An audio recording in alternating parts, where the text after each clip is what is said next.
এই পূর্ণলাভের আশায় বারুণী প্রথম দিকে কাঁচা আম নিবেদন করার উদ্দেশ্যে ঘাটে ভিড় জমিয়েছে।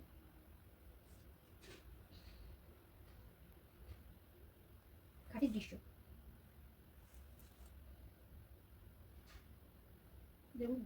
হচ্ছে অর্পণ করা আম সংগ্রহ। গঙ্গার ঘাটে বয়স্কদের ভিড় ছোট ঘাটে থই থই ভিড়, বয়স্কদের ভিড়টা বেশি, সদ্য আম বয়স্কদের ভিড়টাই বেশি। বরুণ দেবতার আরাধনায় সকলে সদ্য ওঠা কাঁচা আম মাথার উপর ধরে জলে ডুব দিয়ে ফেলে দিচ্ছে, ভেসে যাচ্ছে আম, কেউ দূর দূরে ছুঁড়ে ফেলছে। ছোট ছেলেরা জলে অপেক্ষা করে আছে আম সংগ্রহের জন্য, কেউ গলা জলে দাঁড়িয়ে, কেউ দূরে ভেসে রয়েছে। আম দেখে হুড়ুহুড়ি করে যায়, একসঙ্গে দু তিনটে চিৎকার করতে করতে জল তোলটা করে সিঁড়ি সিঁড়ি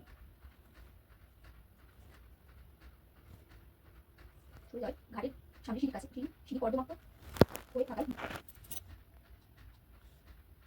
আশেপাশে দৃশ্য। অনেকে যায় ঘাটের মাথায় লাইনের দিকে